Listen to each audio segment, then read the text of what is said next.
Chapter 1. Wednesday, 28th of November 1979. The Mount Erebus Disaster. Air New Zealand DC-10 Flight 901 left Christchurch Airport at dawn, climbing gracefully into the pale blue early summer skies over the Southern Ocean. It was supposed to be a routine sightseeing tour, a sweep along the legal perimeter of the Antarctic Treaty Zone, a place that, for some obscure reason, the governments of the world had long agreed was too politically volatile to trespass upon. At least, that was what the passengers believed. Captain Jim Collins didn't share their certainty. He had flown in Antarctica for 15 years, long enough to know that the treaty lines were not abstract diplomatic terms. They were real, strictly enforced borders monitored by a force that didn't officially exist. The United Nations Antarctic Interceptor Force, the UNAIF. Pilots joked about them, mysterious aircraft that never appeared on radar, sinister patrols that emerged from nowhere, the whispered stories of what happened to planes that crossed the wrong line. They joked, yes, but no one ever crossed those lines, at least not intentionally. 4 hours into the flight, Collins frowned at his instruments. "Navigation drift," he muttered. "Must be magnetic shear again." His first officer, Greg Cassin, tapped the compass housing, a puzzled expression adorning his face. "That can't be right. We're well south of our designated coordinates." Collins felt his blood run cold. Navigation drift to near the 60-second parallel was normal, but to drift this far south was not. He ran what he hoped would be a manual fix, then recalculated. He ran it again and exhaled noisily in exasperation. They were nowhere near where they were supposed to be. They were inside the Antarctic Treaty Exclusion Zone, the area forbidden to all civilian aircraft. Beyond that invisible boundary, the UN Interceptor Force had full authority to neutralize any unauthorized craft, plane or boat. Collins swallowed. "We've crossed the line." Cassin stared at him. "By how much?" Before he could answer, the radio crackled. A voice, cold, clipped, and absolutely calm, filled the cockpit. "Air New Zealand Flight 901. This is UNAIF Interceptor 2. You are operating in restricted airspace. Throttle back your engines and prepare for enforced descent now." Cassin's face went pale. "Oh God, where the hell are we?" he whispered to his superior officer. The passengers noticed the shadow first, an unmarked blue jet gliding beside them like a prowling shark. It wasn't a fighter jet as the world understood them. It was sleeker, built for stealth and painted in matte glacial blue with the white UN insignia on its tail. Murmurs of apprehension spread through the passenger cabin like wildfire. "What's that? Is this part of the tour? Why is it so close?" Collins manned the radio. "UNAIF Interceptor 2. This is civilian sightseeing aircraft Air New Zealand 901. We've had a navigation failure. We're correcting course now." The anonymous, sinister voice returned, still as calm as the lightly falling snow outside. "Course correction rejected. You are within a restricted ecological and security zone. You will deploy emergency flaps immediately and prepare for descent." Collins, desperate now, tried again. "We have 257 souls on board. Prepare for descent to Failure to comply will result in termination." Cassin whispered, "They're bloody well serious, sir." Collins knew that the treaty's exclusion zone hid things that the public wasn't allowed to know. Whatever lay beyond the 60th parallel was to remain a closely guarded secret. Antarctica was not an alleged sanctuary. It was an enigma, an insoluble riddle, and those in power were determined it would remain so, at all costs. The interceptor drew closer. Then a second appeared, and a third. Some of the passengers began to cry, while others hastily scribbled final notes of eternal love to family they sensed they would never see again. Notes that would never reach their intended recipients. Collins angled the radio mic away from him slightly so that the interceptor wouldn't hear the tremor in his voice. "UNAIF, we request the emergency negotiation protocol. We have..." A blinding line of light streaked across the plane's port side. A tracer, deliberately wide of the target but close enough to obliterate Collins' words. Some passengers screamed. Cassin stuttered. "That was a warning." "It was," Collins replied, "but the next one won't be." The interceptor pilot spoke again. "Air New Zealand Flight 901, you are ordered to deploy emergency flaps and prepare for guided descent to holding site Delta. Fail to comply and we will take the necessary extreme action." Collins' mind raced, working overtime. If they descended, holding site Delta? He'd only ever heard vague rumours from his colleagues of military detention, biohazard decontamination, and of people who'd entered and were never heard from again. He thought of the passengers, families with children, tourists, retirees, a group of university researchers. None of them deserved that fate, so he made his decision, rightly or wrongly. "Greg, full power, north bearing now." Cassin blinked rapidly. "Jim, no, they'll shoot us down." "They won't kill civilians," he exclaimed, praying he was right. "Not intentionally." Cassin pushed the throttles forward hard and the engines roared. The DC-10 banked steeply and then surged northward, but the interceptors reacted instantly. A beam flashed past the cockpit, a kinetic pulse, non-explosive, designed to disable engines without destroying them. The first shot missed, the second didn't, and a violent jolt tore through the fuselage. One engine died. The plane yawed hard to the left, and fearful cries erupted in the passenger cabin. Alarm screamed in the cockpit. Bank angle! Pull up! Pull up!" The two pilots fought the controls, muscles shaking and sinews straining as they tried their damnedest to level the aircraft. Come on! A missile then ripped into the starboard wing. The plane's structure groaned as it failed, air shuddering around the stress. Cassin shouted, "We've lost her, Jim!" Collins didn't respond. He couldn't. The plane dipped sharply, auto alarms still blaring. It seemed that the ice rushed upward to meet them, and passengers clung to each other, crying, praying, screaming. A voice, that same calm, robot-like interceptor voice, spoke one last time through the static. "Incursive impact imminent." Then their world turned white. The crash tore a fiery black scar across the ice on the slopes of the volcano Mount Erebus. The aircraft broke along its spine, scattering metal, shattered glass and mangled bodies across a frozen landscape that few humans had ever seen.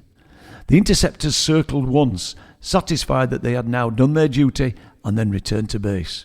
Within hours, a UN Antarctic Interceptor Force recovery crew, donning white hazard suits, swept the site with an efficiency that bordered on inhuman.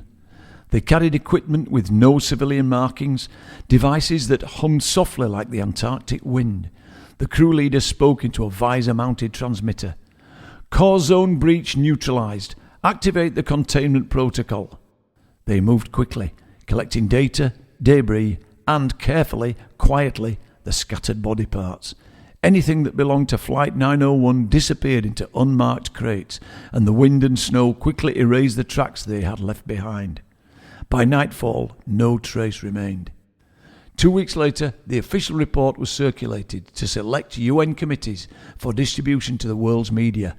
Civilian flight Air New Zealand Flight 901 lost in Antarctica, 28th of November 1979, due to unprecedented adverse weather conditions and navigational malfunction. No survivors. Nothing more. The boundary stayed secret. The interceptors stayed secret, and the mountain slope where the plane crashed remained off-limits under the deepest level of treaty classification. And far from the world's eyes, the interceptor force continued their patrols, guardians of a border no one acknowledged, but which every nation respected. And Antarctica itself, indifferent as ever to the sinister machinations of those in power, continued to hold the truth within its frozen silence. Chapter 2. Thursday, 16th of March 2023, the eve of Dobbo and a series engagement. They told you that the world was a ball, spinning, floating, perfect, wrapped in blue and crowned with satellites. But what if that image, the one in every Earthlander classroom, on every computer, in books, and planted within every mind, was never meant to inform you? It was meant to limit you. The globe is not a map. It is a containment model, a closed-loop visual spell designed to make sure that you never ask what is beyond the edge. And Antarctica is not a continent. It is a barrier, a sealed, frozen ring that surrounds all of Earthland. There are no-fly zones, international treaties that no one questions, guarded borders with military enforcement, and they say it is for science. But no one builds worldwide military restrictions just to protect penguins or mineral deposits. What are they really hiding at the edge? Old maps do not place Antarctica at the bottom. They place it around the world, a circle, a cage. The archives before NASA, before the UN, before the modern globes show maps with extra continents, unknown lands, islands bigger than Australia, but now missing. The Orontius Phineas Delphinus map of 1531 depicts Antarctica as ice-free with rivers and cities. The Piraeus map of 1513 includes land no one has yet discovered, and ancient Japanese maps show concentric realms with more land beyond ours. These were not guesses, these were records, but they were all redacted. They are places you cannot go, not because they do not exist, but because they are sealed, marked as no access, uninhabitable or classified. The maps cut them off, the globe curves them out, but the ancients included them. Beyond the ice wall, beyond the assumed pole, there are lands and realms never taught about in modern, Freemasonic-controlled Earthland educational establishments, and lost worlds such as Extrema, Thoth, Lemuria and Atlantis. But what is clear is this: they are not for the likes of you. The Russian map of 1958, declassified in parts, shows more than 7 continents, as do the ancient Vedic scrolls and also the Sumerian records. The Admiral Byrd expedition logs hint at land bigger than the US beyond the pole. So why were you only taught about 7 continents? It is because knowledge of additional realms totally breaks the illusion. If the Earth is larger, the controlled realm is smaller. And if there is more land, there are more resources, more origin stories, more beings, and less control. They did not just lie about the land, they also rewrote the heavens, and they turned the stars into a projection, a fixed dome of mapped illusion. And the ancient ones did not navigate by constellations, they navigated by resonance, because the real map is not just horizontal, it is vertical too.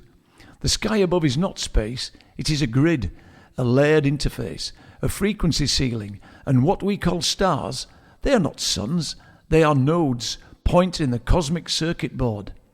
Those maps depicted things that broke the spell, but they were not guessing, they were preserving. Empires could not allow that, so the maps were destroyed and the cartographers burnt at the stake as witches, murdered or absorbed into secret societies. The maps in use today are the censored versions. The UN globe is a distortion of the flat Earth azimuthal equidistant map, stripped of names, borders, and truth.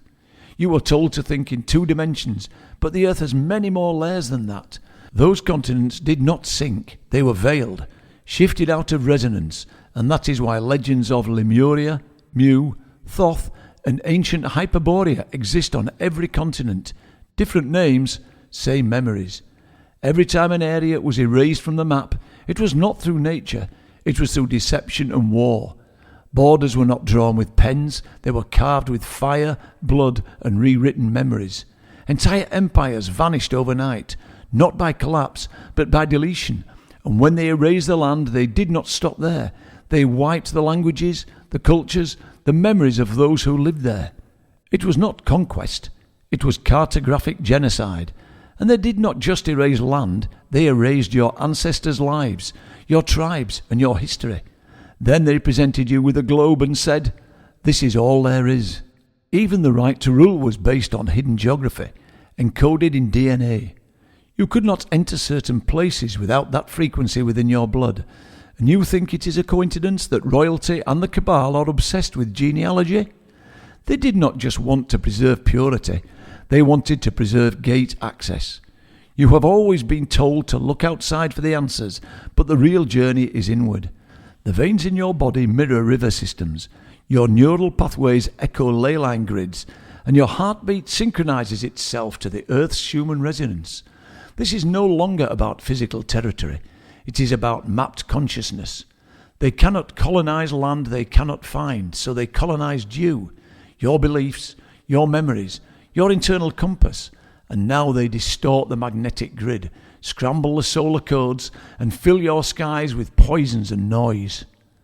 Do not follow their maps anymore. Do not walk them back into existence. They say you are looking at suns, giant burning spheres millions of miles away, but when you really look up, especially through a real lens unfiltered by NASA or Freemasonic science, you do not see fiery balls. You see oscillating patterns, swirling lights, almost like ripples on water, or vibrating sound signatures. Stars look circular, not because they are solid spheres, but because they are resonant frequencies held in place, harmonic nodes flickering in the firmament's grid. You are not looking out into infinity. You are looking into a dome of light frequencies mapped, mirrored, and mathematically fixed, and that is why the constellations have never changed, not in thousands of years, because they are not hurtling through space. They are part of the design. You are told the sun rises and sets because the earth spins, but that is not what you see. The suns, your sun and ours, do not rise. They rotate in a wide arc above the land, just like a local spotlight over a giant stage. And that is why sunrise and sunset look so horizontal, and why light fades evenly in every direction, not because the earth is turning, but because the light source is moving above you.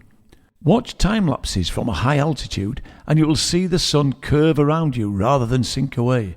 That is because suns circle overhead, their light is local, their path precisely measured, and their movements align perfectly with the ancient cosmologies. No tilting earth, no spiraling through endless space, just clockwork suns within the sealed system. And why do sunsets bleed red? It is because the firmament, the dome, is refracting the light. The deeper the angle, the thicker the dome's filter. You are watching a contained orb dim through a crystalline ceiling. They told you that your sun was 93 million miles away and performed endless mathematical gymnastics to prove it. But if it were, its rays would hit the earth in parallel lines. But instead we see crepuscular rays, those sunbeams that diverge from a single point, but that only happens when the light source is near, very near. They told us that the moon reflects the sun's light and is just a passive rock reflecting solar rays. But step outside on a clear night and you will feel it. The moon does not warm, it cools. That is because the moon is not a reflector. It is emitting its own cold light, and infrared thermometers have tested and proved it to be true. Objects in direct moonlight are colder than those in the shade, but that is not how reflection works. That is opposite radiation. Ancient mystics called the moon the counter-sun, a balancing force, but it is not neutral, not passive. It alters sleep, shifts moods, and it does not shine. It affects us in many ways. And that face we always see, it is locked. The moon never rotates away from our view. It shows one face only, as if it was positioned in place, artificially formed. Even the craters behave strangely, with shadows facing in the wrong directions, flat-bottomed like imprints and not concave impact zones. So what is it? A local luminary? A signal tower code emitter? Its phases synchronize with tides, birth cycles, menstrual cycles, blood, and dream states. It is not random, it is ritualistic, and if it is broadcasting, what is it receiving? They say our stars are suns scattered across a limitless void, but they have never moved, not in millennia, not in any meaningful way. The same constellations our distant ancestors saw are still in the same positions they always were. The North Star has never left the centre, even though they claim we spin, tilt, orbit and spiral headlong through space. If we were truly hurtling through the cosmos along with the rest of creation, we would not see perfect cycles and static star maps. We would see chaos. But what we see instead is structure. The stars do not float, they are fixed points in the firmament grid, oscillating lights locked into the celestial circuitry. The zodiac is not about personality and characteristics. It is a sky clock, a cosmic calendar, and each sign represents a seasonal frequency window with energetic gates that align with earthly events. That is why major rituals always happen under specific star signs and specific significant dates. And it is not astrology, it is timing within the firmament's program. And the 12 zodiacal symbols are not just signs, they are sky sectors used to orientate time, energy, soul transit. And even ancient temples were aligned to the fixed stars because the ancients knew that the true grid is not GPS, it is celestial. When you look up, you are not seeing infinity, you are seeing the clockwork of the celestial construct. They say space is endless, but every rocket ever launched hits the same thing, the firmament, a point where speed dies, engines stall and stop, and the silence becomes heavy. They show you CGI galaxies and green screen launches, but no raw footage ever breaks through because we cannot fly through space. We are sealed in the firmament. It is not a metaphor. It is a structure described in Genesis, the Quran, echoed in our very own treasured Quechua manuscripts, and mirrored in ancient cosmologies from Egypt to the Norse tree of life, Yggdrasil. It is a barrier, a vault, a ceiling of containment, so that we cannot leave physically. No one has, not through force and not with technology, but there are other ways. The ancient mystics knew, the shamans, the monks who fasted for 40 days, the prophets who vanished into the mountains and returned changed. They did not escape with spaceships, they exited through frequency. They told you that the Earth is a globe 24,000 miles in circumference, a perfect spinning ball in space, but even that number does not hold up to scrutiny. Airline flight paths do not match the curve. No one accounts for curvature in construction. The horizon goes on forever, and even pilots such as yourselves, Adam and Sammy, have spoken on record to the effect that the Earth is a flat, level plane. So how big it really is you never really knew for sure, because you were never shown the full map. But what you are now realizing is that the Earth extends far beyond the known continents on your side of the ice wall. Ancient maps show dozens of other realms, including Thoth. In 1958's Soviet-era map shows over 30 continents. Some say hundreds, and that is just in this realm. The land upon which we all stand does not curve, it expands. We are not on a globe, we are on an endless plane. A plane so vast it would break your programming to grasp it all at once. So how far does it go? Who knows? There may even be mirror realms, duplicate worlds, and light inversions, and, as some suggest, it may even wrap in on itself like a toroidal field, a looping construct of endless terrain. But what is certain, my friends, is that it is far, far bigger than you have been told. It stretches much further even than the extremities of this realm and Thoth, and none of my compatriots have ever discovered an edge. Admiral Byrd spoke of massive undiscovered continents beyond the ice wall, which is why the Antarctic Treaty was signed and the entire area closed off with military protection. They wanted it hidden, never to be revealed to the rank and file, but here it is. No more coded language, no poetic veil. You wanted the truth, and now you are standing on it. Yes, there are other lands just like this one. It is not fantasy, not a metaphor. Real lands here beyond the ice wall, in this and other enclosed systems, other domes, other realms, each with their own suns, their own moons, their own grids. You have been taught that you are on the only one in existence, but that is a gross lie. You live on one pocket of terrain in a much larger construct. Each pocket is a sealed system, a contained environment and part of a vast interconnected design.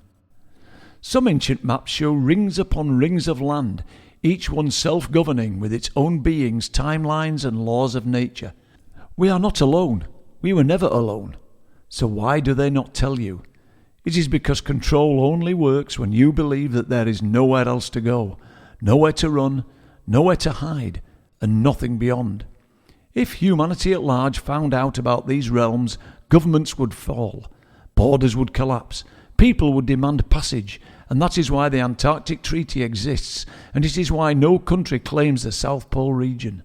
That is also why all Earthland militaries protect the edge. You are from just one realm in a vast grid of worlds you were not meant to know about, or find out about. But now you know, Antarctica is not the end, it is the beginning. You feel a truth within you now, do you not? The ice wall is not simply just frozen terrain patrolled by armed men in uniforms tasked with keeping the borders sealed. Ancient sailors spoke of giants in the south. Admiral Byrd hinted at massive creatures beyond the pole, and even ancient cartographers drew serpents, dragons, and humanoid beasts guarding the perimeters. They were not just decorating maps, they were documenting memories. There are reports, buried deep, of feathered colossi roaming edge zones, ice serpents surfacing near the wall, bipedal sentinels immune to weapons, and humanoid watchers with eyes that glow under the aurora. These are not just stories, they are warnings. Some beings were placed here, not to harm but to contain, to prevent you crossing between realms, unless one is resonantly aligned. And what does that mean? It means force will not get you through. Only frequency will do that. And that is why expeditions such as Captain Scott's Terra Nova expedition more than a century ago vanish, or are purposely eliminated. Why records are scrubbed clean, and why Antarctica is locked tight. Because if you are not meant to pass, you will not. While you were plunged into endless wars, not every realm fell. Some stayed untouched, uncolonized, unbroken, and these were the preserved civilizations, original humans who never consumed the lie, never fell under false light, never forgot who they are. They did not need to build back because they were never broken. They still hold pre-flood knowledge, organic technology, star communication systems, and memory of the unified Earth before the partitions. Their architecture is alive, their power is natural. Their food does not simply grow in the accepted traditional sense, it resonates into existence. There are exit gates, ancient ones encoded into the terrain and into you. These gates, like Regni Caniculum 3, the tunnel linking Extrema with Thoth for example, contain frequencies and will only fully open for those whose resonance matches the original blueprint, the one before the fracture, before the edits, before the prison grid in which you lived before your journey. You do not find the gate, you remember it, and once you do and fully accept it, it opens for you. Throughout history, the initiated search for it. The Gnostics called it the Aeon Bridge. The Essenes called it the Lightway. The Vedic texts named it the Door of Davos. And even in ancient Egyptian lore, the Duat was a secret passage between realms, guarded by memory and purity. The catch, though, is that you cannot bring the system's weight with you, nor fear, nor control, and absolutely not lies, only the truth. The map has been within you since birth. It is in your blood memory, and in the geometries that call to you in your dreams that repeat, and in the songs and symbols you are drawn to but do not know why. Those are breadcrumbs from your higher self, from the version of you that never fell. The gate is not just an escape. It is a return to who you were before the dome was turned into a globe, before the edit, before the earth was fractured, and once you pass through it, you do not just leave the construct, you collapse it. They built the construct to contain you, to limit your senses, to trap your soul in a loop of forgetting. They used maps, then globes, then screens, then stars. They told you where you live, what you are, what the sky is, what truth is, but all along they were terrified that you would remember something far more dangerous to them, and that is that you are the gate, the map, the signal, the flame. You were never meant to be a passenger, you were a navigator, and that gut feeling you have carried since childhood, that your world was not quite right, that something was being hidden, that there may be more out there, was not doubt. That was truth, echoing through your blood and every cell, every fibre of your being. They did not trap you in that realm, they trapped your memory. But now it has awoken, and as it returns and expands your consciousness, the barriers crumble, the sky cracks, the lies dissolve, and the earth expands beneath your feet. Because once you stop asking, where is the edge, and start asking, why was it sealed, the dome begins to open from the inside. So here is the truth. You were never trapped, you were the key, the map, the signal waiting to activate, and now you are remembering, and that is how you smash the entire system. It was not just about land, it was not about oil, and it was not even about power. They hid these other realms because they feared you would remember you originally came from one of them, and also because if you knew that the earth was infinite with other lands, other oceans, other suns, and other natural laws, you would stop obeying. You would stop fearing death. You would stop respecting borders, and you would stop serving systems built to enslave you. You would also start exploring inside through the cracks in the dome, and worst of all for them, you would start finding each other. This is why they erase the real maps, why Antarctica is guarded like a portal, and why they drown truth in pseudoscience, enticing you to accept outer space and alien incursion fantasies and spiritual sedation, because they know that if even one soul remembers where they truly came from, others will feel it eventually, through bioresonance and the 100th monkey syndrome, and then the entire illusion will collapse. So, now you know there are other lands, other realms, another you, and the only thing that was stopping you from finding them again was forgetting that they were real. At this point, Grandfather Soupe, the presiding sage at the following morning's engagement ceremony, wiped a stray emotional tear from his eye and slowly resumed his seat at the head of the top table once more. A small ripple of applause rang out immediately amongst the 60 or so guests, composed overwhelmingly of extremens, the only Earthlanders in fact being Dobbo and Adam.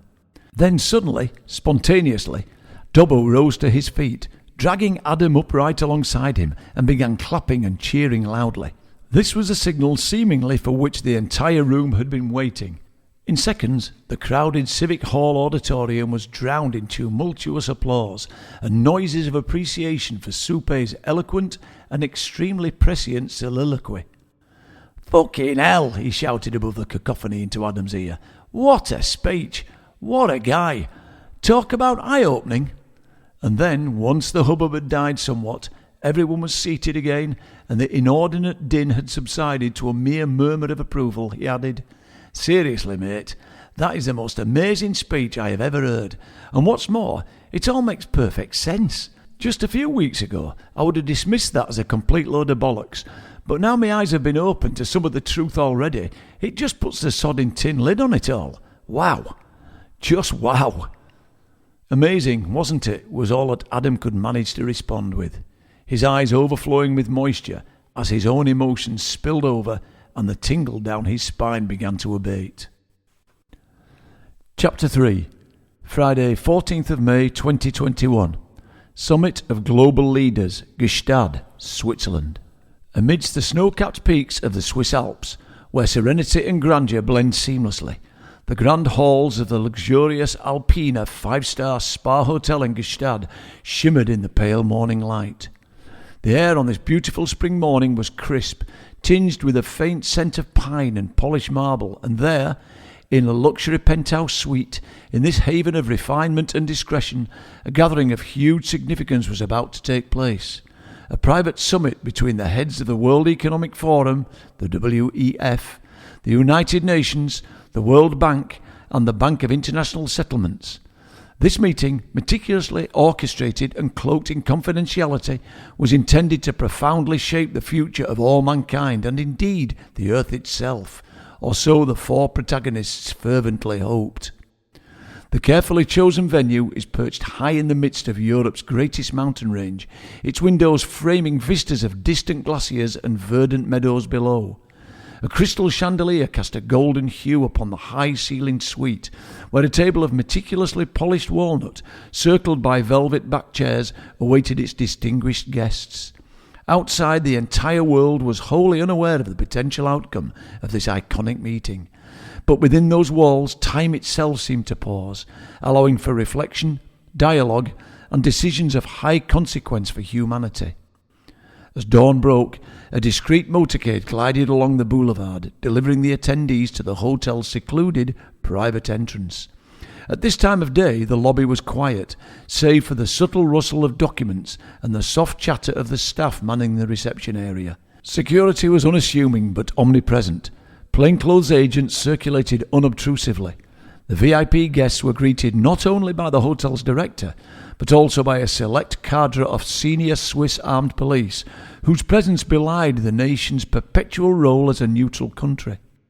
The attendees at this secret session were none other than Klaus Schwab, head of the WEF, Antonio Guterres, Secretary-General of the UN, David Malpass, President of the World Bank, and Nick Beams, head of the Bank of International Settlements. There was to be no formal record of the meeting, no published minutes, and no secretary present. In fact, secrecy was preserved by the purely verbal records being privately recorded on each of the quartet's personal dictaphones only.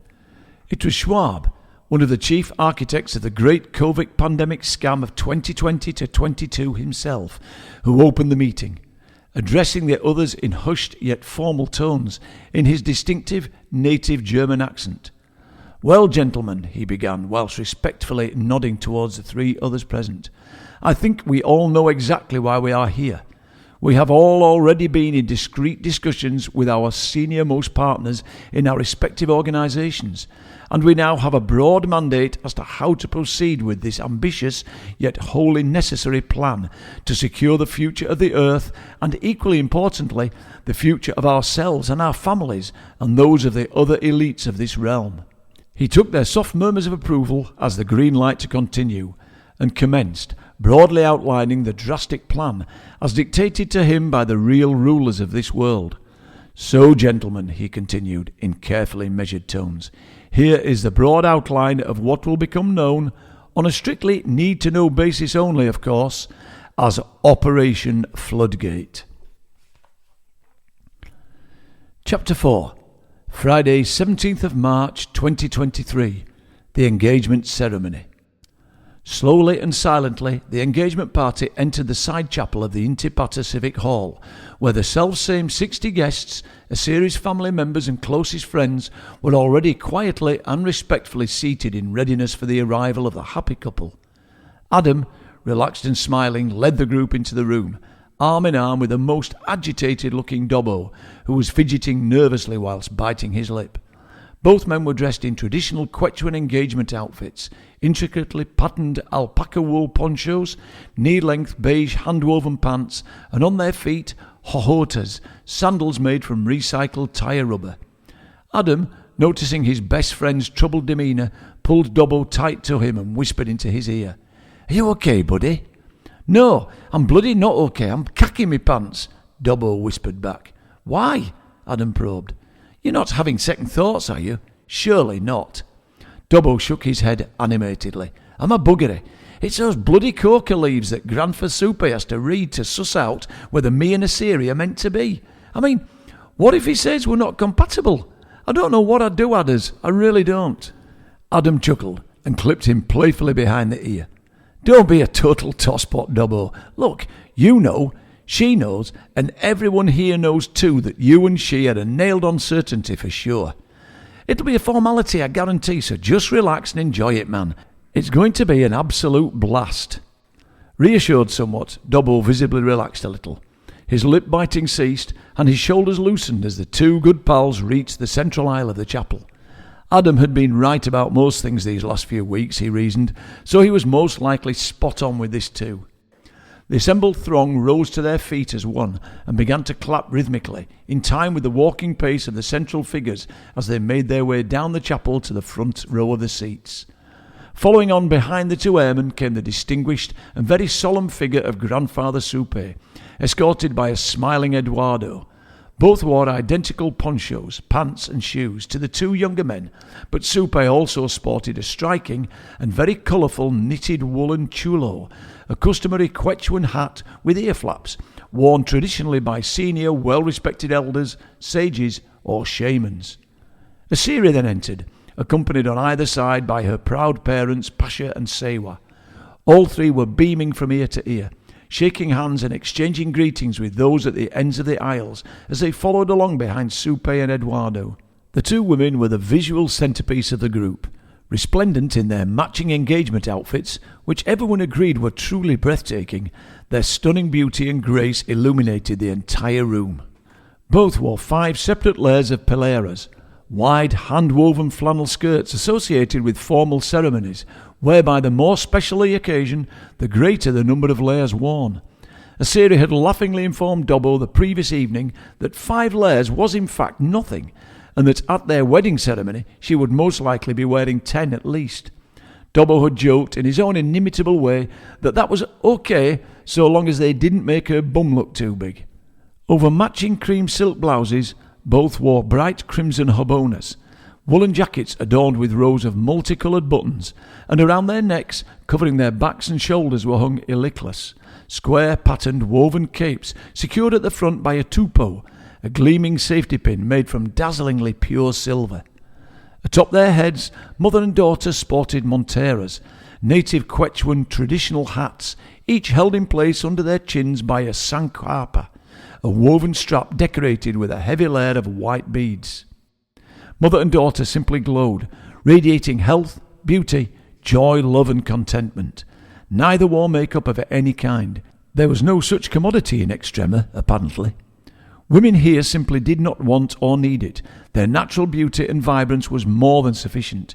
Their nails were unpainted, and their hair its natural colour, a series of deep auburn, and Sewa's a reddish-brown flecked with grey.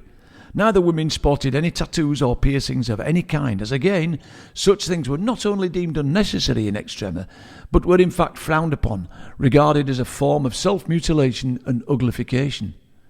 Dobbo had been very much taken aback when Asiri told him of this custom. Although he had no time whatsoever for tattoos or heavy makeup and simply loathed things like navel or tongue piercings, he had no real objection to painted nails or pierced ears. What he did know for certain, however, was that his lovely Asiri needed none of those things, in any way, shape or form. She was simply perfect anyway, but, as he had candidly admitted to her a few days previously, he may need some time to get used to natural female bodily hair. As the chief protagonists took their seats, Supe took his place behind a low altar on a raised platform at the head of the chapel.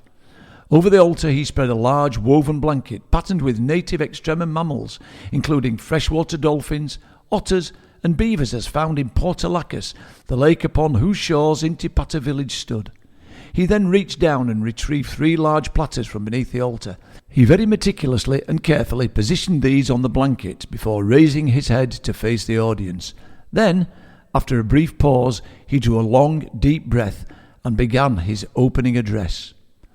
Ladies, gentlemen, boys and girls, we are gathered here today to publicly acknowledge Asiri and Sammy's engagement and to prepare them for marriage. Together we call upon the Creator to bless their union and to provide protection and abundance for the entirety of their lives together.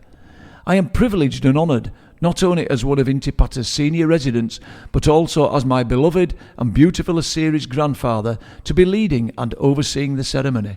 It is a responsibility I take very seriously indeed, but which also gives me so much joy I can almost feel my heart bursting as I speak to you now.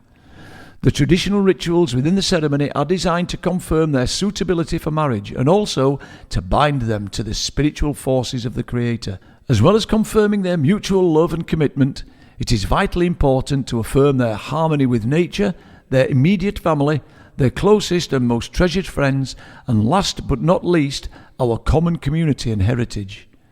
I will adhere strictly to our long-standing tradition of keeping each ritual short and to the point, so that we can, and if everything goes according to plan, progress as quickly as possible to the far more enjoyable part of the day, the engagement feast at Café Trempa, the cafe at the Intipata funicular railway station. As the audience murmured in agreement with his last sentence, Supe then turned to face a happy couple and held out his hands in a beckoning gesture. Sammy and Asiri, may I ask you both to step forward with your gifts and place them carefully upon the altar, please. Adam reached down under his seat and pulled out 2 small cloth bundles, each neatly tied with silver ribbon. He handed these to the soon-to-be betrothed lovebirds, who rose to their feet and moved forward to take their respective places at the altar. Asiri emptied the contents of the first bundle, the aforementioned coca leaves, into the central platter, the largest of the 3. Dobbo then opened the second one, which contained a large number of gold coins, and deposited these into the platter on the right-hand side. Supe nodded very earnestly at Pasha, who nodded back and retrieved a large earthenware urn from beneath his chair.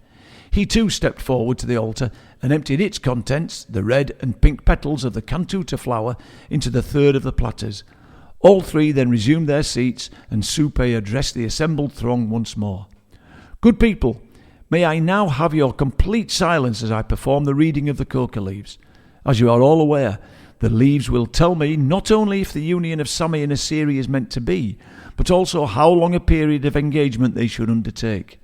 Some couples are so well suited and compatible that only a short duration is necessary, but others require more time, and the leaves will tell me that today. If the outcome of the reading affirms their union, then we move on to the contents of the other two platters. The coins will be their gift to each one of you invited here today, to take away and keep as a memento of this most special and joyous occasion. Each of you will also then take a handful of the cantuta petals to be scattered over Sammy and Asiri as a floral cleansing, to symbolize their new beginnings. So now, ladies, gentlemen and children, pray silence for the reading of the coca leaves." The silence within the chapel was almost deafening, as Supe placed his hands amongst the leaves and stirred them around for what to Dobbo seemed like an eternity, but which was in fact probably only around a couple of minutes or so. He then raised the platter and shook it vigorously for a further 30 seconds before placing it back on the altar and staring intently at the by now much rearranged leaves. His brow furrowed as, deep in thought, he studied them intently. Dobbo, much to his dismay, resumed his nervousness, shuffling uncomfortably as beads of hot sweat trickled down his neck and back. Asiri squeezed his hand in an attempt to reassure him, and in response he gripped vice-like onto her, like someone suspended over a cliff edge, hanging on for dear life. Eventually the old man raised his head to the audience once more, a broad, beaming smile spreading across his lined and ancient, yet still handsome features. "It is good news, my friends. In fact, it is better than good news," he began, unable to conceal his great joy. "The leaves have confirmed exactly what we all felt already in our hearts. Asiri and Sammy are ideally suited to each other and utterly compatible. It is a union made in heaven itself, and..." Suddenly interrupting his flow, the guests rose to their feet as one, erupting into rapturous applause as they did so. The engagement party all stood in unison too, except for Dobbo, who just sat there, head in hands, sobbing quietly. The relief and joy he felt was almost too much for the Yorkshireman, and he remained glued to his chair, head down, his shoulders rising and falling in a slow, rhythmic, heaving motion.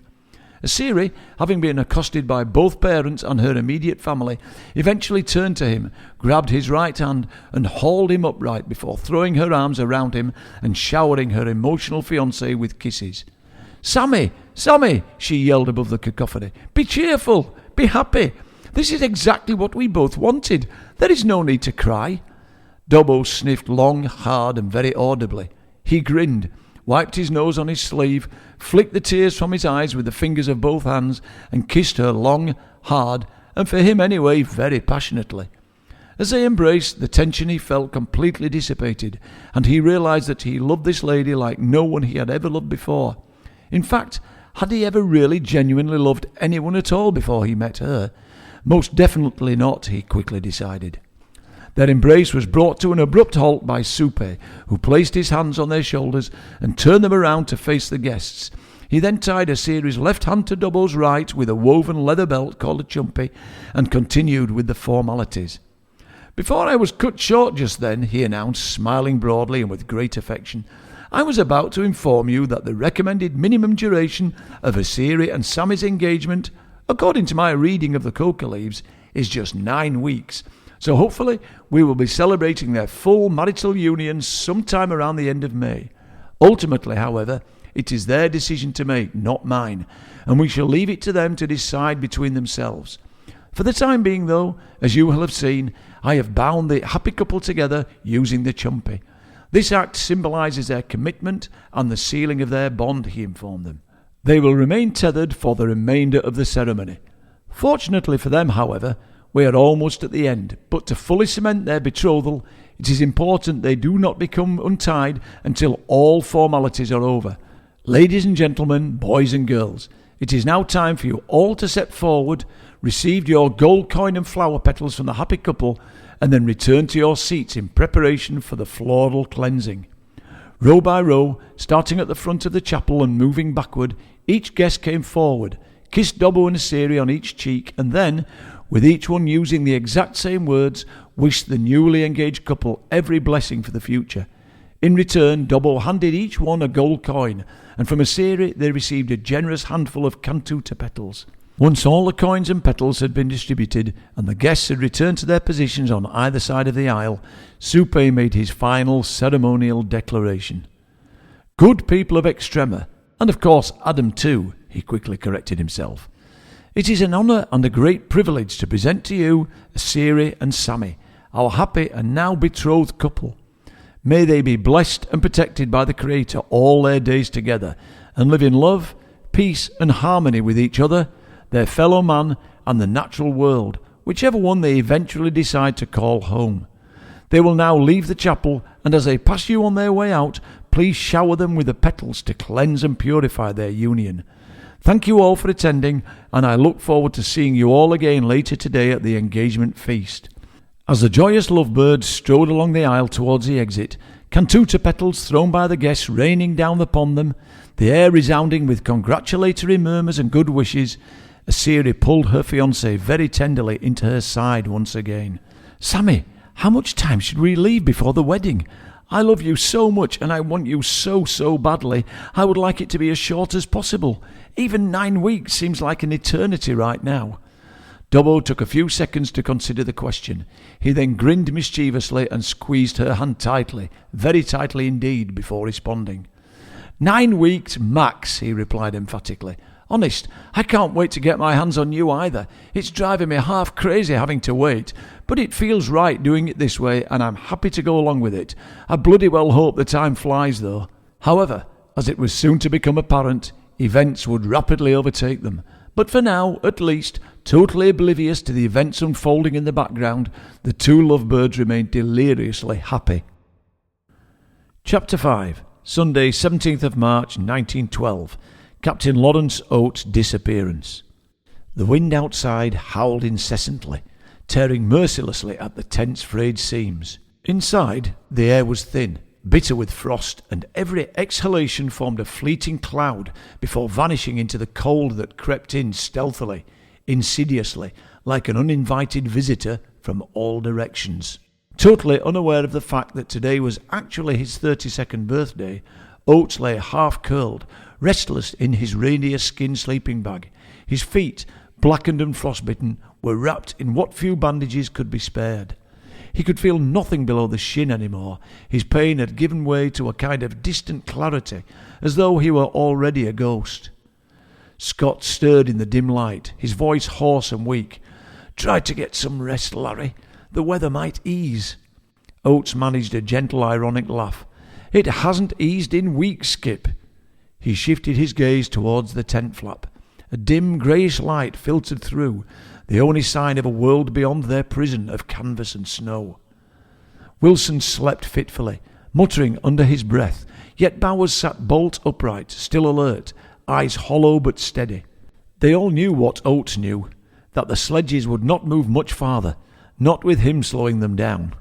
Supplies had dwindled to virtually nothing, temperatures had plunged, and death was no longer a stranger but a constant if unwelcome companion.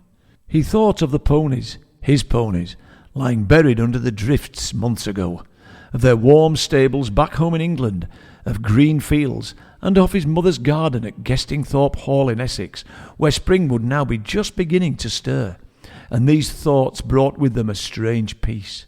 He tried to sit up, but the effort made his breath catch. "Lawrence, lie down," Scott murmured, but Oates only smiled. "No," he said quietly, "I think I must go." The others did not answer. They understood that words were useless, and also what Oates intended. He pulled on his heavy, sodden mitts with trembling fingers, every movement deliberate, ritualistic, and the maelstrom outside only screamed louder, as if warning him to stay away. He glanced once more at his companions, possibly expecting them to plead with him to stay. "I am just going outside," he said, his voice steady, "and maybe some time." No one attempted to stop him. He ducked down low beneath the tent flap, and the bitter wind hit him like a wall of needles, stinging the exposed areas of his face. Snow swirled thickly, turning his world to white, and for a moment his outline lingered, stooped, determined, a lone figure about to be swallowed up by the storm, and then suddenly he was gone. Inside the tent, the silence he left behind was heavier than the cold. Scott bowed his head and whispered a prayer, but his words were lost in the raging wind. Oates' first steps were difficult, hampered by the deep snow he encountered, and it was not merely cold, it was absolutely unimaginably frigid. The freezing air seared his lungs, and his eyelashes froze together in seconds. Still he pressed forward, shuffling through the drift, leaning into the gale. Behind him the tent had already vanished, swallowed by the white fury of the blizzard. There was no up, no down, only the endless grey-white of snow and sky blending into one. He had no destination, only purpose, and each movement was agony. But the pain felt distant now, as though it belonged to another man.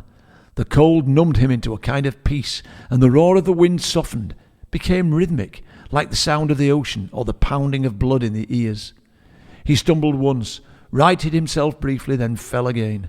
This time he did not rise. He lay still, feeling the snow drift across his body. The world above was a blur of swirling white flakes, and he realized with dim gratitude that he could no longer feel his hands.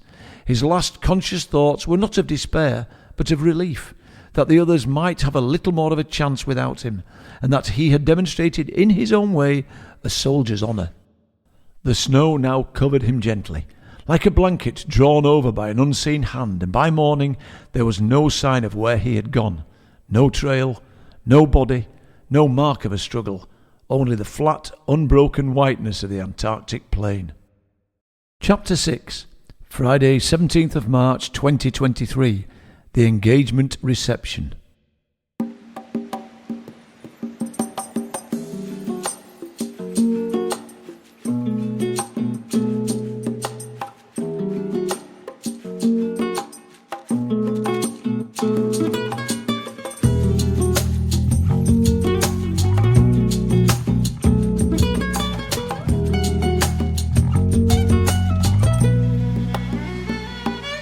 Well, we all believed in that spinning ball.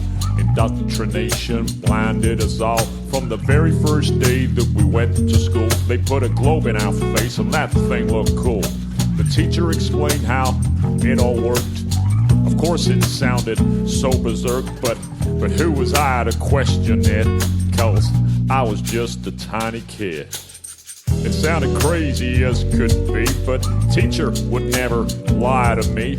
She was real nice, she didn't know. She too was taught to believe in that globe. I don't blame her, it wasn't her fault. She was only repeating what she'd been taught. I went through life believing that lie. That spinning ball was now in my mind. Don't let them take your mind. Don't let them take your mind, man. Don't let them tell you that you are not divine. Don't let them do it, man. Don't. Take control of your soul. Take back control. Yeah. Find the truth. Find it all. Find it all, man. Yeah. Don't believe their lies. Don't believe it, man. Let them take your mind. Don't let them take your mind, man. Alright, man, listen up. I was hurtling through space on a road to nowhere, so I lived my life without a care, cause I've been taught that there ain't no creator. That's what I was told from my educator. So I lived my life so selfishly, there was never gonna be no hell for me.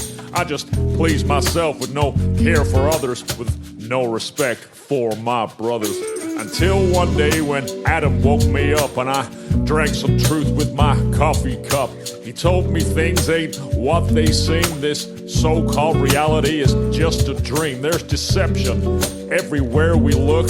The news, the TV, and all the school books. And as a result, I realized that everything's just a pack of lies, man.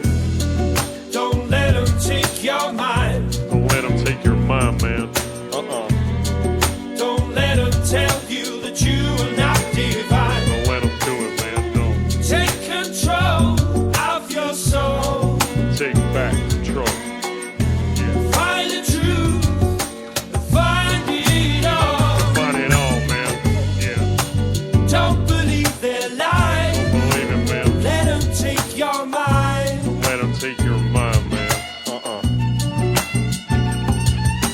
deception on a biblical level. It's orchestrated by the devil. Many think that he don't exist, but that's what he wants. That's one of his tricks. But now I know that that dude's real. And I tell you, man, that's a bitter pill. So now I question everything I'm told, and I'll never again believe that spinning globe. I had to press pause and then start again and get some truth inside this brain. And pretty soon I realized that the globe I was taught was a pack of lies. So I listened as hard as can be as he revealed the flat earth conspiracy. Man, it hit me like a ton of bricks. The globe I was taught was a devil's trick. Don't let them take your mind. Don't let them take your mind, man. Don't let them tell you that you are not divine. Don't let them do it, man, no. Take control of your soul. Take back control. Yeah. Find the truth, find it all. Find it all, man. Yeah. Don't believe their lies. Believe it, man. Let them take your mind. Don't let them take your mind, man. I started to connect the dots, and I'm telling you, man, there are lots. And now I know that the earth is flat. It's not a belief, man, it's a fact. And once I found out that reality, well, it did a funny thing to me. For a while there, I was pretty shocked, but now I know that there's a God. And once you get to that point of understanding, and once you know there ain't no moon landing, and once you know that space is fake, you view your life with a different take. It ain't just random chance that we're here. We ain't living on no stupid sphere. It ain't some ridiculous spinning ball. The earth is flat, and God created it all. Don't let them take your mind. Don't let them take your mind, man. Don't let them tell you that you are not divine. Don't let them do it, man, no. Take control of your soul. Take back control. Yeah. Find the truth, find it all. Find it all, man.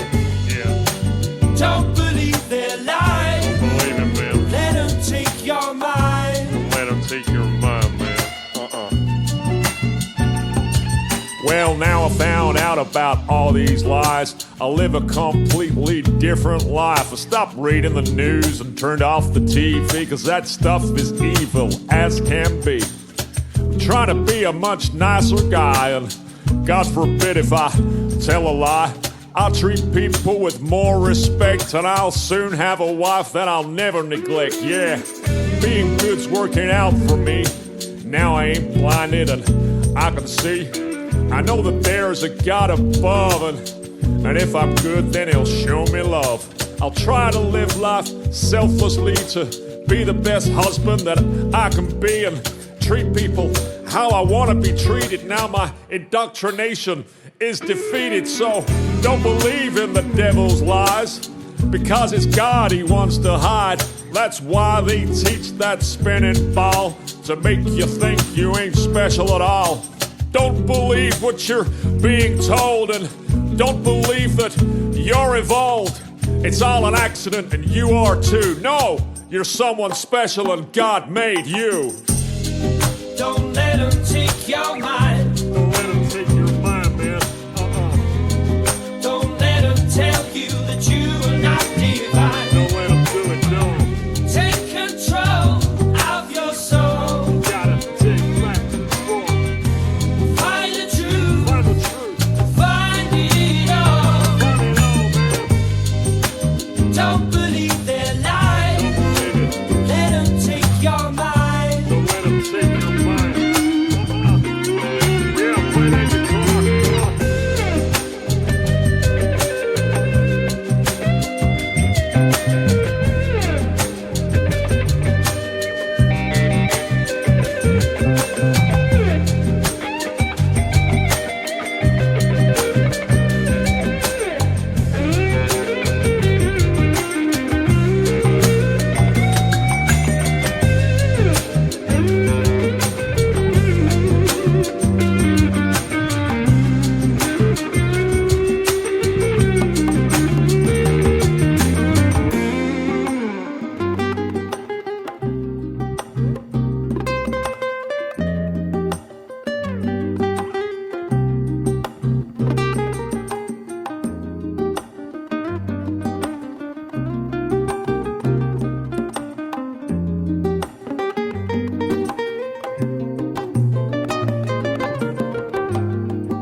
As Dobbo calmly and deliberately returned the guitar to its stand, the guests, who had been rendered silent during the performance, such was the power of the message, all rose in unison and applauded enthusiastically in appreciation and admiration.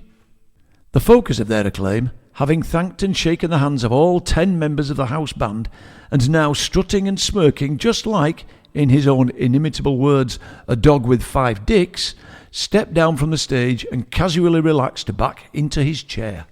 He took a long, slow drink of his chica de hora, supremely satisfied at the impact his composition and delivery had made on everyone in attendance. He had impressed his audiences many times previously during his brief gigging career whilst at Cranwell, but this time, with this song, he felt he'd completely hit the jackpot, the icing on the cake as far as this momentous day was concerned.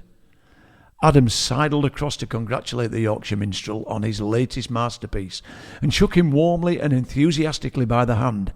"Wow, Dobbo!" he exclaimed, laughing. "Are you one changed son of a gun or what?" No sooner had Adam's words echoed through the hall than the great double doors exploded inward with a thunderous crash. A sudden gust of wind swept through the dining hall, scattering napkins and candles in its wake. Glasses of chica de hora toppled, golden liquid spilling in rivulets across white tablecloths, and silverware clattered against plates. Conversations died mid-sentence, the music was choked into sudden silence, and for one long suspended heartbeat no one moved. Then through the gaping doorway stumbled 3 Quechuan farmers, 2 grey with age, the third barely a man, dragging between them a 4th figure. He was young, black, tall. His body was a sculpture of restrained power beneath the grime, sweat, and tattered flight suit that clung to him like a second skin. His wrists were secured behind his back with cable ties, and his mouth sealed tight with a thick band of duct tape. Eyes blazing with a desperate fury, he fought and kicked out at his captors, grunting through the gag, his boots striking the floor in furious resistance. The uninvited foursome halted at the centre of the hall, and silence once again fell like a shroud. Then the eldest of them spoke, his voice solemn, trembling, with both apology and warning. "We beg your pardon for this rude intrusion," he began, "but this is a dangerous man who must be confined at once. We captured him 4 days ago, after he ejected from his shattered aircraft in the skies above Portum and Durham. We were told to bring him here to you, Pasha, to you and your colleagues Ante and Manco, so that you might secure him in the Civic Hall cell. Forgive us, we can neither restrain him nor keep him safe much longer." He extended a trembling hand, offering a small plastic wallet. Pasha accepted it, quickly rifled through the documents, then passed them wordlessly to Adam. Adam also scanned the contents, his jaw visibly tightening, before passing them on to Dobbo. Dobbo's eyes widened, his breath caught, and then, almost to himself, he muttered a curse that burned through the stunned silence. "Bloody hell, fire!" he exclaimed. There, bound and filthy, stood before them, was none other than Second Lieutenant Jamie Bull, the rookie US Air Force pilot sent to replace Adam and Dobbo after their defection, and shot down in flames by none other than their fallen comrade, Fabian Schuster, just 4 days prior. Chapter 7. Wednesday, 22nd of March, 2023. Return to Portum and Durham 3.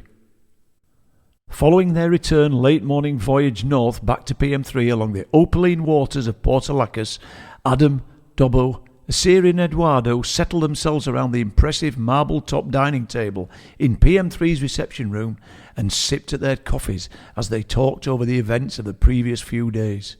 Eduardo, who in the absence of Pasha had piloted the boat, had accompanied them so he could make Esmeralda and Celeste fully flight-ready for the young threesome's return flights to Thoth. Eventually the conversation moved to the moment immediately after Dobbo's song, when the Quechuan farmers, along with their captive Jamie Bull, had made their sudden and unexpected appearance. "Well, I must say, Dobbo," began Adam, "Jamie Bull making his entrance was a bit of a bloody shock, wasn't it?" Dobbo drained his cup and wiped his mouth with his sleeve. "Wasn't it just? I couldn't believe it when those farmers burst in uninvited, dragging the twat behind them. I mean, couldn't they have just waited until all the celebrations were over before dumping him on us? We really didn't want him there at that time, did we?" Adam chuckled. "To be fair to them, buddy, I think they just wanted to get rid of him after 3 days of constant ranting, kicking, screaming and frothing at the mouth. Honestly, the guy was utterly deranged. But as you said, Eduardo, the poor bugger has undergone some pretty intensive and horrific mind control programming during his Air Force training, which, unfortunately, has rendered him not only dangerously psychotic, but also completely schizophrenic. Eduardo, elbows on table, hands cupped lovingly around his coffee mug, nodded earnestly. Unfortunately, yes, Adam. When we finally managed to calm him somewhat, which was far from easy, let me tell you, I, together with your father's friends Manco and Ante, at this point he glanced across at Siri, performed a wide range of thorough, tried and tested psychological tests on him, which showed that, though deep down he was basically a good man, he had undergone, most likely as part of his military selection process and throughout his flight training, a most rigorous and intense course of trauma-based mind control programming. What Bull will have been subjected to during that period is way beyond your worst nightmare, and I will spare you the detail. The US intelligence and military have worked meticulously and ruthlessly on their mind control techniques over the decades, since the very first days of MKUltra back in the 1950s. They have fine-tuned their techniques to such a degree that they can now very rapidly achieve their ultimate goal of erasing the memories of their recruits and gaining complete control over their minds. Once they have achieved that, my friend, they have the perfect result, the ultimate fighting tool. Add to that the fact that they are deliberately selecting into these programs essentially low IQ individuals with criminal records from broken families, then their task becomes even more straightforward. Adam stopped him in full flow. Hang on a second, Eduardo, he interjected. Surely Bull, if he hasn't already, will fall sick due to the negative energy conflict between him and the frequencies down here, just as that other pilot did. You know, the one who just fainted at the controls and crashed into the ground. Yeah, maybe that's why he's been doing all that crazy thrashing around, screaming and frothing, Dobbo added. Eduardo shook his head. He does not appear to be physically ill in any way, Signor Dobson, he said, which is why we feel it should be possible to bring him back to a rational state of mind.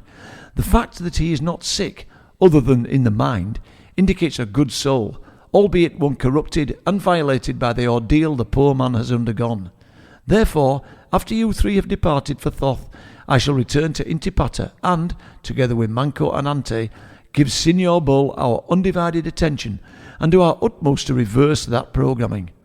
It will be difficult and may take a considerable time, but we are all fully trained in the art of mind control reversal, so he is in very good hands. It is just a shame that dear Jorge is no longer with us, as he had a golden touch in such matters and would have been invaluable in bringing Signor Bull round, while simultaneously finding out all he knows regarding the latest Antarctic operations.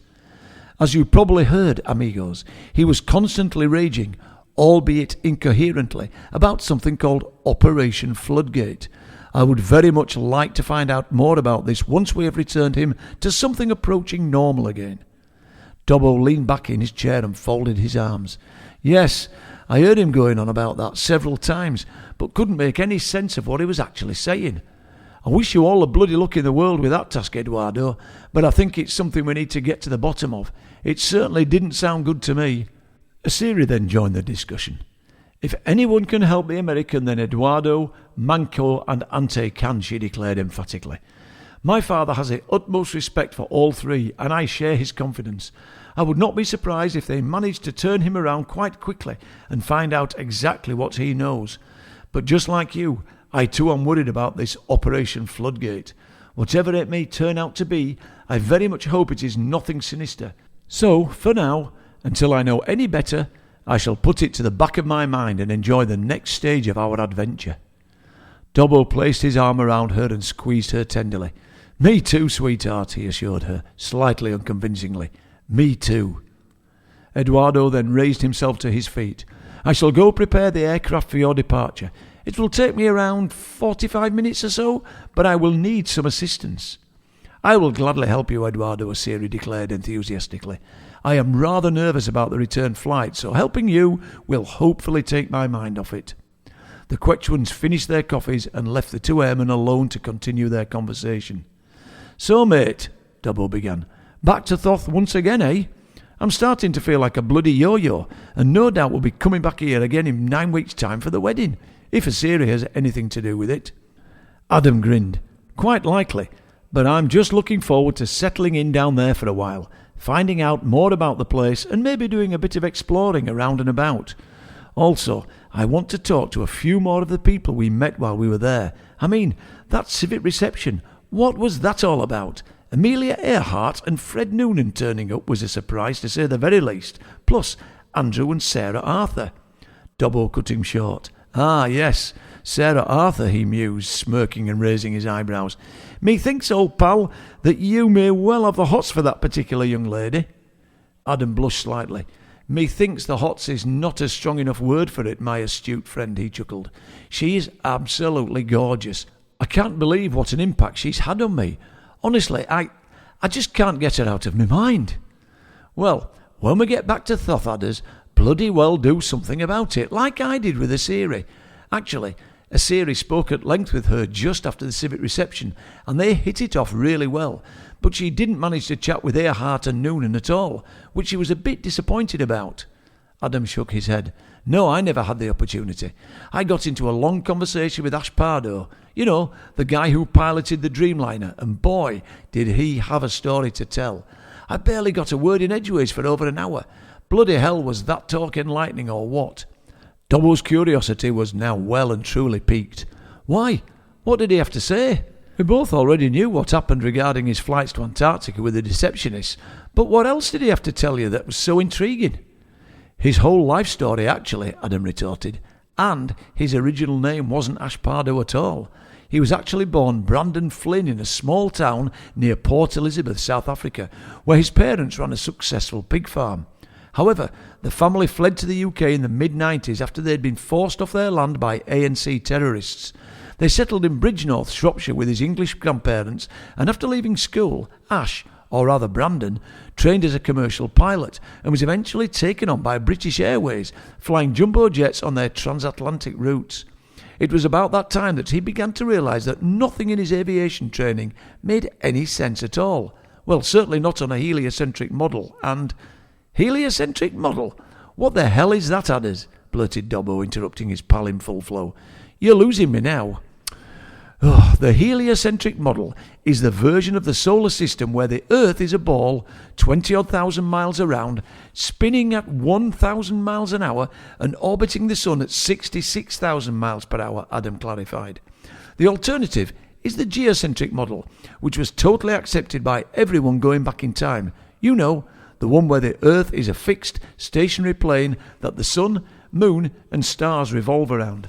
I think we both now accept that that's an absolute cast-iron, nailed-on fact." "Absolutely, buddy. No doubt about it," Dobbo concurred. "That's why I wrote that song." "Well," Adam continued, "Pardo decided to spill the beans about it and posted a video on YouTube explaining why he'd switched his allegiance to the geocentric model. He mentioned not having to constantly drop the nose to maintain level flight, that the horizon always rises to eye level regardless of how high you fly, rather than falling away as you would expect. And also, when navigating any line of latitude, you constantly have to adjust the gyro back to the compass to avoid flying off course in a southerly direction. Obvious stuff that you and I should have deduced from the start of our flying careers, Dobbo, but we never did. I mean, it was staring us right in the face throughout training and all those years with the RAF, wasn't it?" Dobbo shuffled awkwardly in his chair, as if slightly embarrassed by his previous naivety. "Well, yeah, I suppose it was," he breathed. "What a couple of utter bellends we were for not realising." Adam continued Pardo's story. "So anyway, the video was published and went viral in no time flat.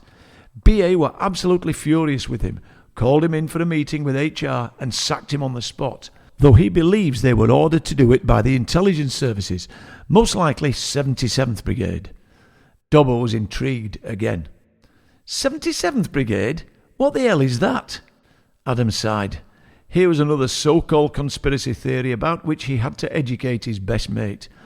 They're a British Army unit focused on information operations and psychological warfare to counter any individual or group who say or publish anything on social media that goes against the accepted government narrative, whatever the topic. OK, I get it, Adders, affirmed Dobbo. You can move on now.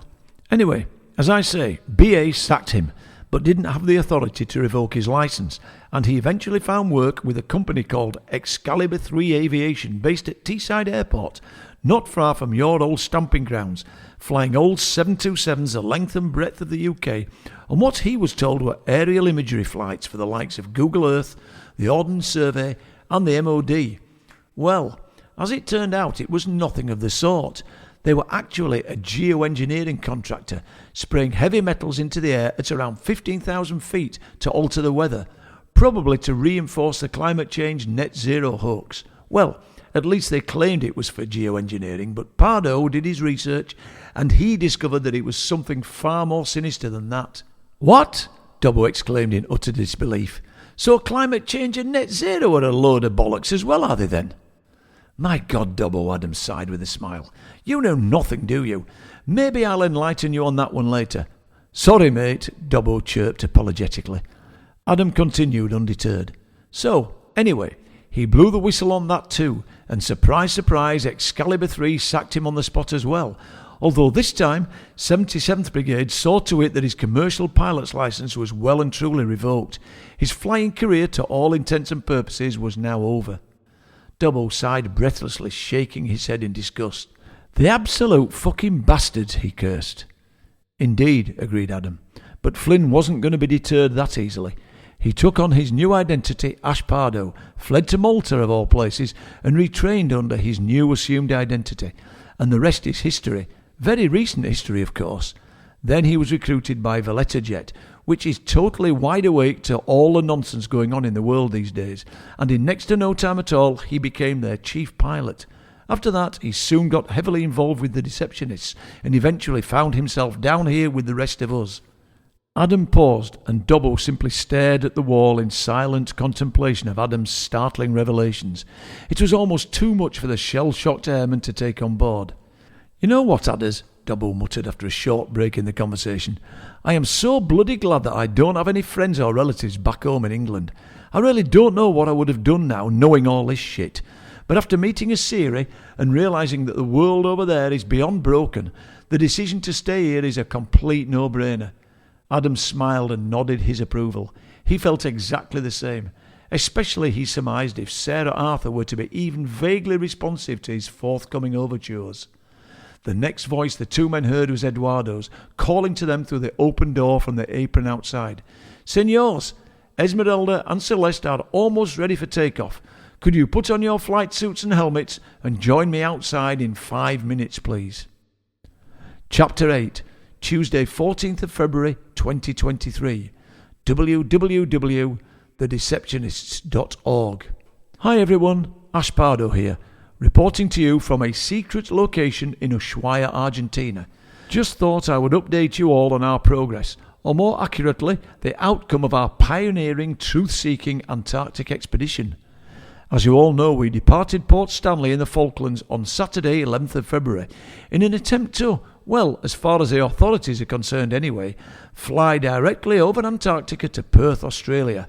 We were fully expecting to be intercepted by the UN Antarctic Interceptor Force as we crossed the 60th southerly parallel, and were not disappointed in the slightest. An ancient F-5 Freedom Fighter, flown most unexpectedly by a British pilot, came alongside our Dreamliner, insisting we turn around and return to Stanley. Obviously, we refused, and tried to talk him around, but he was in no mood to change his mind. He issued his final warning, and we were on the verge of relenting and turning back when he suddenly, for some bizarre reason, changed his mind and told us we could continue our flight, wishing us all a great time in Perth. Utterly amazed, we crossed the ice wall and traversed the vast expanse of the ice shelf, which was as flat as a mirror and stretched east and west as far as the eye could see. We then had to increase altitude considerably in order to safely overfly the towering peaks of the Antarctic mountain range, after which we descended, the hills eventually giving way to a second flat expanse of ice. Then, much to our amazement, and exactly as described by Admiral Byrd, the ice began to give way to patches of bare rock and sparse grassland, and very soon it disappeared altogether.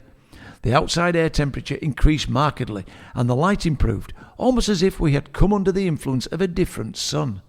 We were flying across a landscape more akin to the South American pampas than Antarctica, yet our instruments were still telling us we were flying due south. Jim Norris, my co-pilot, then spotted what he thought was a runway to the southeast.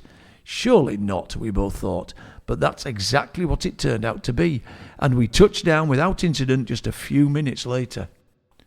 The airstrip and terminal buildings are in fact a former German airbase constructed in the 1930s with the name Tor zur Welt 3, now Latinised as Portum Dorum 3, and in English, Gateway to the World number 3, in a land called Extrema.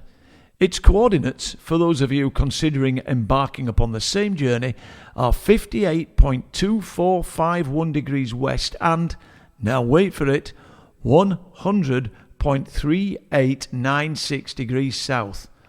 Though deserted, it turned out to be the best equipped and most luxurious airbase either of us had ever visited.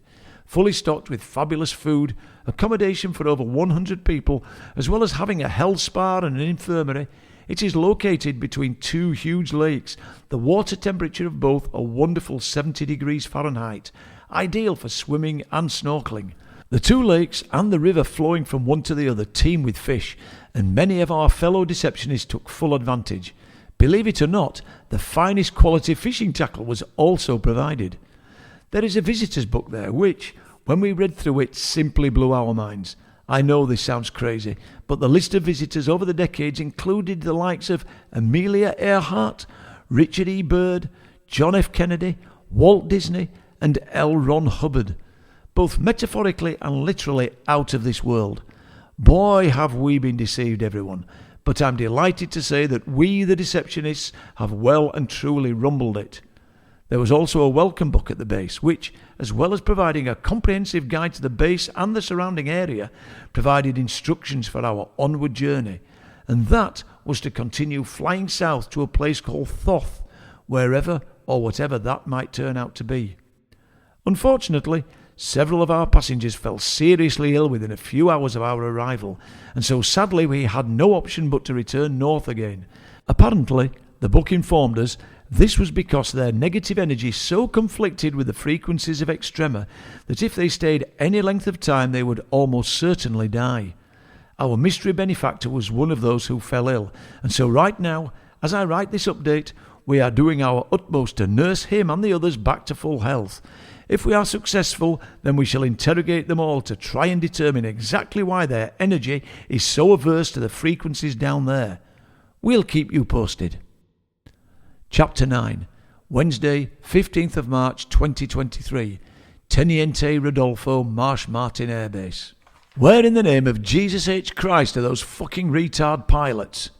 Gurmit Singh, Senior Ground Systems Technician and Temporary Base Commander at Teniente Rodolfo, following the disappearance of Adam, Dobbo and Prendergast, as well as the more recent bolt for freedom of Fabian and Eduardo, was seething.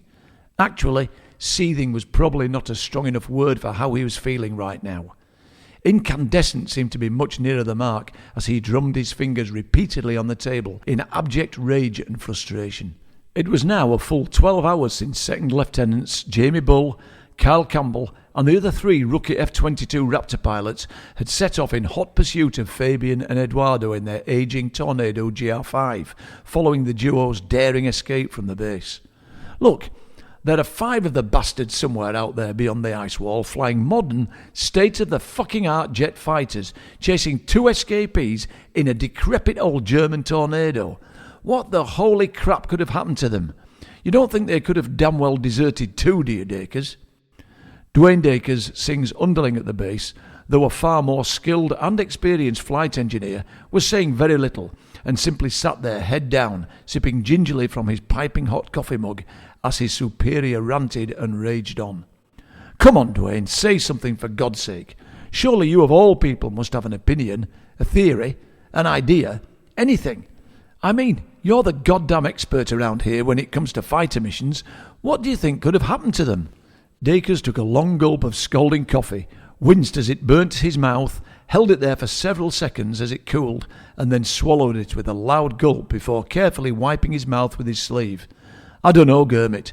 Maybe they deserted too, he proffered with little or no conviction at all. Or possibly they somehow encountered Haylock and Dobson, as well as Schuster, and got into a skirmish with the three of them. "A skirmish?" Singh snapped back, incredulous. "And in that skirmish," he added sarcastically while making air quotes with his fingers, 5 state-of-the-art F-22 Raptors were shot down by 2 geriatric 1960s freedom fighters and a crappy old Tornado. Come on, man, are you kidding me? I'm starting to wonder if you really do have shit for brains.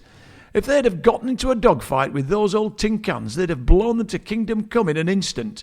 God, if I have to spend much more time with you in this hellhole, Dacres, I'm pretty sure I'll end up in a straitjacket." Dacres, to his credit, remained calm, casually sipping his coffee amidst the torrent of abuse from his superior, and allowed the tirade to fizzle out before qualifying his earlier point. "Sir, do you know anything at all about Haylock, Dobson and Schuster? 'Cause I do. I've done my homework on 'em all. Those 3 are right up there among the best pilots in NATO. Schuster is a rookie in combat missions, but he's a top-notch operator who graduated his flight training class with a higher grade than any German pilot in the whole history of the Luftwaffe. That dude knows every trick in the book, and some great things were expected of him. Cue his posting down here to this shithole. Then there's Dobson and Haylock, both of them legends in the RAF. Dozens of combat missions between them, years of experience in conflict zones, a shitload of kills, and with handling skills that other pilots can only dream about. Our rookie Raptor boys would struggle to shoot down those guys if they were flying fucking Cessnas armed with paintball guns. They're that good." "Holy shit, I never thought of that," Singh sighed in resignation, realising that Dacres had most likely hit the nail smack on the head. "I reckon you may be right, Dwayne, and that's exactly what must have happened. What the hell are we supposed to do now, though? Once again, there's no interceptor force to stop all those truth-seeker knuckleheads flying beyond 60 degrees south. If word of this gets out, it could turn into a fucking free-for-all down here.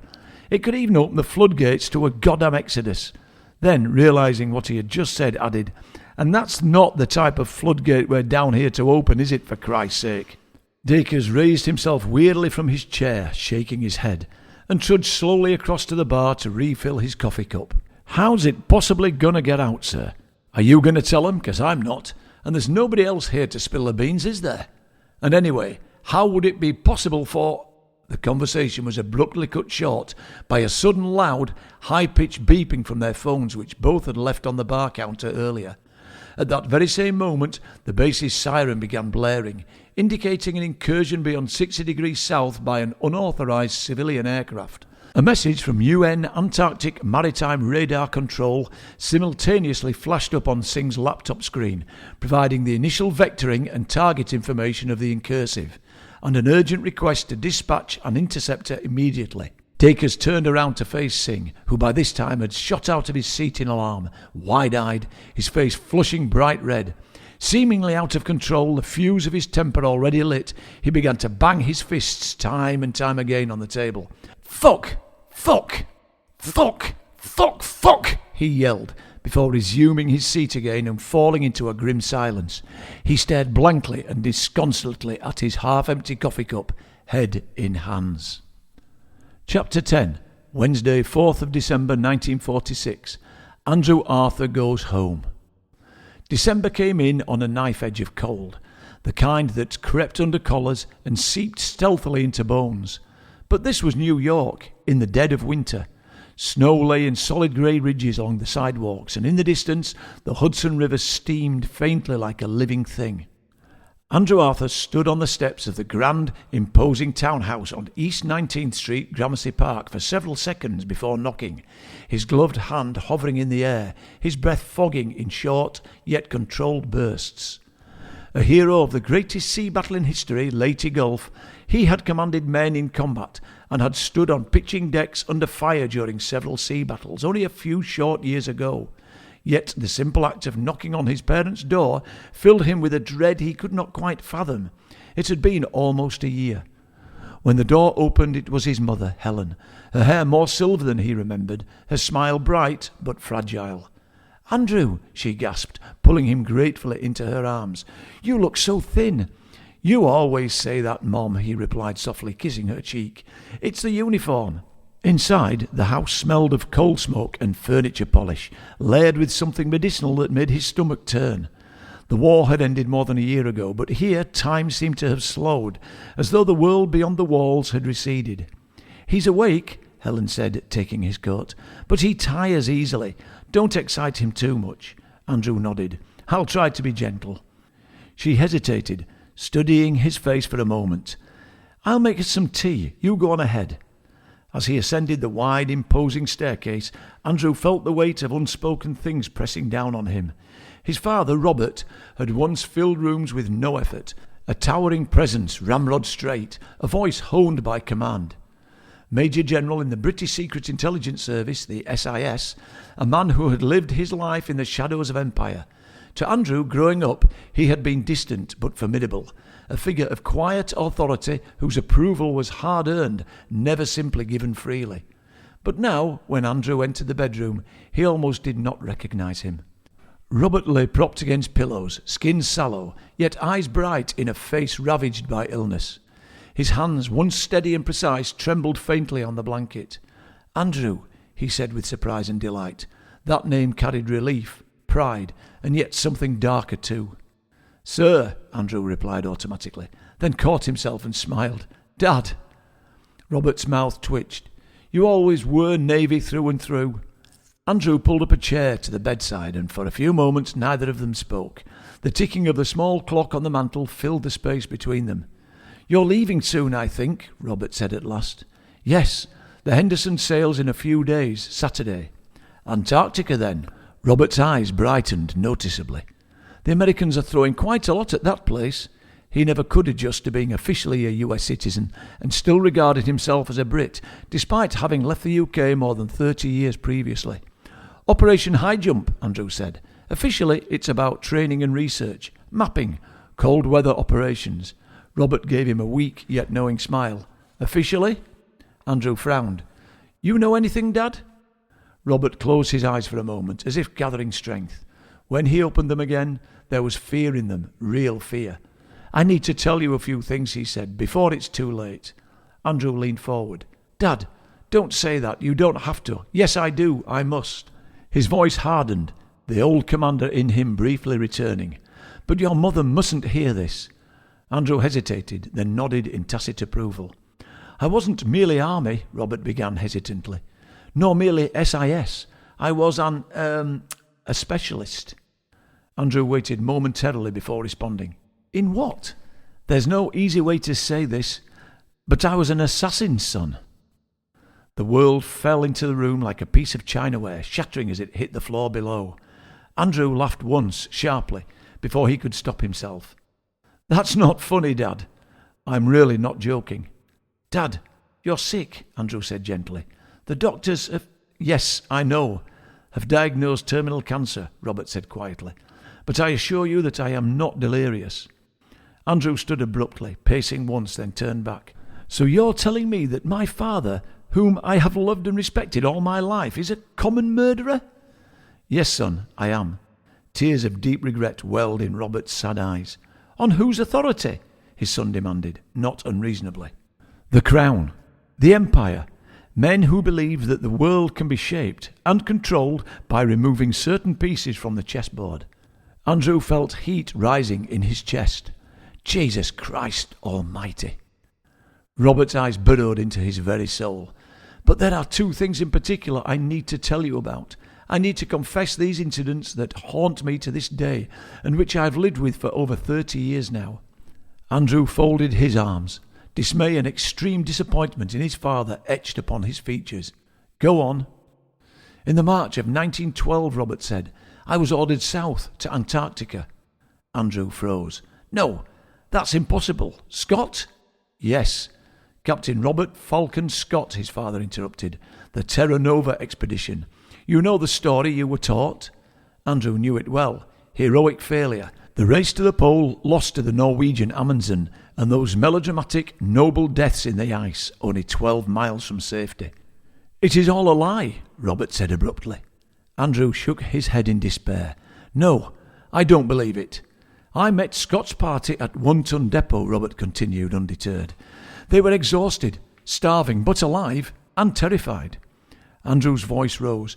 But they never reached 1 ton, and that depot was found empty. Because I emptied it, Robert snapped back. Before I disposed of those brave men. Silence roared in Andrew's ears. Scott and his party had gone beyond the pole, he continued more softly now. Beyond 90 degrees south. They all had. They found something impossible. What? Andrew whispered despite himself. Another realm beyond the ice. Green, forested, rivers and lakes, animals, vegetation. A temperate world hidden by the ring of ice. His eyes burned. They believed it explained ancient myths and maybe even the origins of mankind. But they would have returned to civilization, told the world of what they saw, and that would have been a great threat to the stability of governments, of the entire world, in fact. Andrew felt sick. You expect me to believe? I extracted everything they knew, Robert continued. Their routes, their measurements, their observations, and then... His voice faltered. And then you just killed them because they knew too much, Andrew said simply. Yes. Andrew lunged forward suddenly, gripping the bedrail. You murdered them, just to keep a secret, for God's sake. I was ordered to, Robert responded, and I obeyed. I had no choice. You let the entire world believe they froze to death. Andrew was shouting now. And you turned them into martyrs. I know, Robert replied, weeping openly now. I have to live with it every day, and believe me, it hurts deeply. It haunts me. Andrew turned away, hands shaking. Images from his childhood, books, lectures, solemn remembrance, curdled into something grotesque. And the second confession? Andrew asked bitterly. Robert swallowed, hesitated, and then spilled out his next admission. 14th of April, 1912, the Titanic. Andrew laughed again, hysteria edging his voice. No, you're insane. Are you telling me you sank the Titanic now? 1,500... I was assigned to ensure the deaths of 3 men, Robert interrupted. Benjamin Guggenheim, John Jacob Astor, and Isidor Strauss. Andrew stared at his father, unbelieving. But why?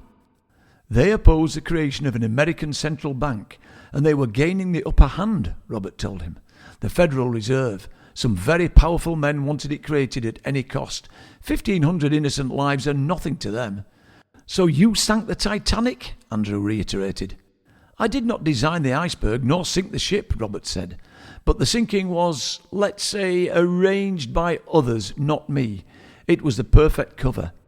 Andrew slammed his fist hard into the wall, drawing blood on his knuckles. So you're saying millions suffered? Thousands, Robert corrected him weakly. Just so a handful of degenerate bankers could make a few bucks. They told us it would stabilise economies, Robert said, prevent depressions and ensure the future prosperity of the American people. His eyes filled with tears again. It was a lie, I know that now, but I realised too late. Andrew rounded on him once more, in disgust at his father's actions. So you killed innocent men for a bunch of liars? Yes, Andrew, I did, and I'm dreadfully sorry. He looked away in shame. Then the argument exploded into a vicious war of words, years of distance and unspoken resentment igniting all at once. Andrew shouted. Robert pleaded. Words like traitor, murderer, patriot and duty flew back and forth until Andrew's voice cracked and he collapsed back into the bedside chair, exhausted, his tears flowing like warm summer rain.